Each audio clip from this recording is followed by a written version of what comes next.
Hi guys, welcome back to my channel again. It's me, Mia, and if it's your first time to come here on this channel, I encourage you to click the subscribe button down below, and of course, do not forget to click the tiny bell button beside the subscribe button for you to be notified every time that I upload videos here on this channel. Today I will be sharing to you guys a mini haul that I got, or some of them I received free and some of them I bought. So yeah, let's get on to the video. So the first one here is this backpack with a gold zipper like that and 4 studs dito sa front ng pocket, and it's in Kiss Me Couture. I don't know what is the name, but yeah, I really love this one because it's just small and it fits everything that I need for the day. Next here is this sling bag from Michael Kors. You don't know me guys, I really don't buy things, expensive things especially, so I got them for free and it is given to me by my aunt. And this is just a brown one with the pocket here.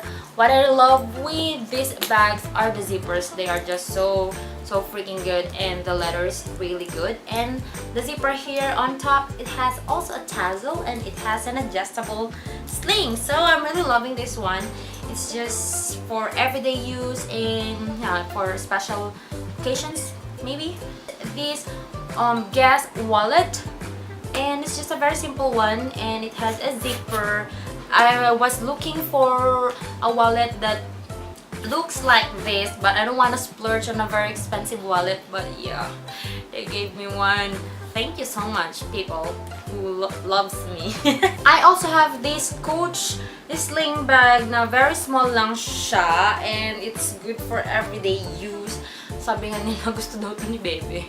But yeah, I got this one also, and it has just a very simple one. It has an open pocket here in front, and it has a zip pocket inside and another open pocket, of course. So just a very small one. We are done with the free stuff, and I got some few things here.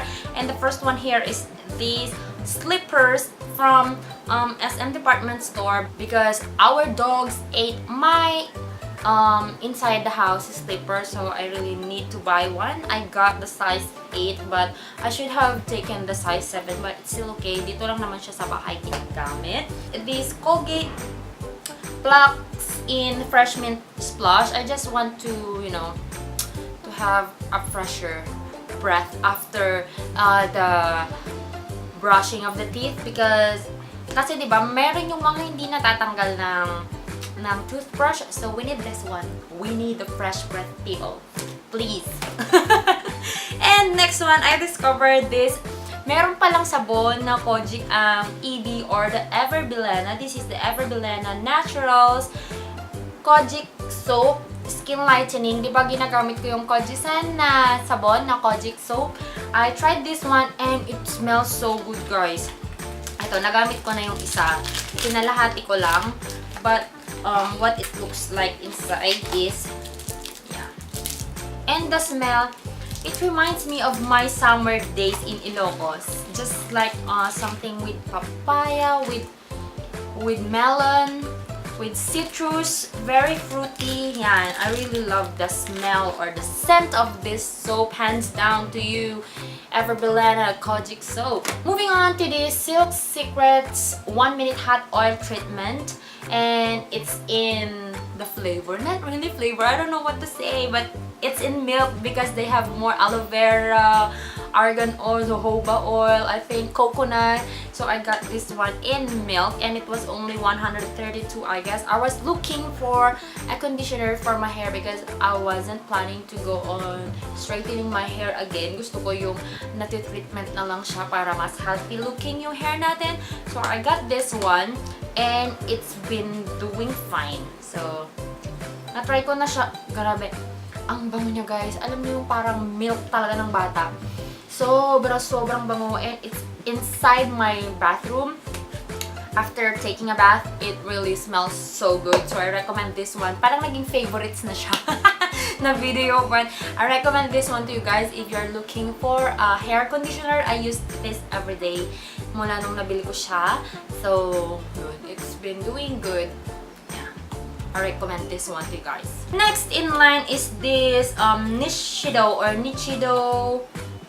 eyelash curler, and it was only 75 pesos. I saw the Bilena na ganito, it was 95, but this one is only 75. So I grabbed one, and gusto ko siya kasi yung you still need to insert your finger. Yun kasing ginagamit ko dati, binili ko siya online, and it's the one with the spring na yung igaganon mo lang siya, like this one. Ginagamit siya ni Baby Kels kasi feeling niya pang scoop yun ng ice cream. Ganon. So, I need to buy one for my lashes, and I forgot to curl my lashes today. And the last one here is this Glam Works Stronghold Spray, hair spray, and it's in the pink bottle. Pink bottle, but the liquid is not pink. So, yeah. Ano lang to, parang less than 60 pesos lang siya. I just want to try na ng hairspray kasi nagiging frizzy yung top ng hair ko, and I want to use something when I curl my hair, and I will make a review of a hair curler soon. So, that's all for my haul video, guys, and if you want me to try something new, please do not forget to comment them down below. And of course, if you have an Instagram and Facebook, please follow me with the username JoyOfMia, and I hope you enjoyed watching this video. Do not forget to subscribe and like this video and share if you like it. So I'll see you guys on my next video. Bye! Mwah!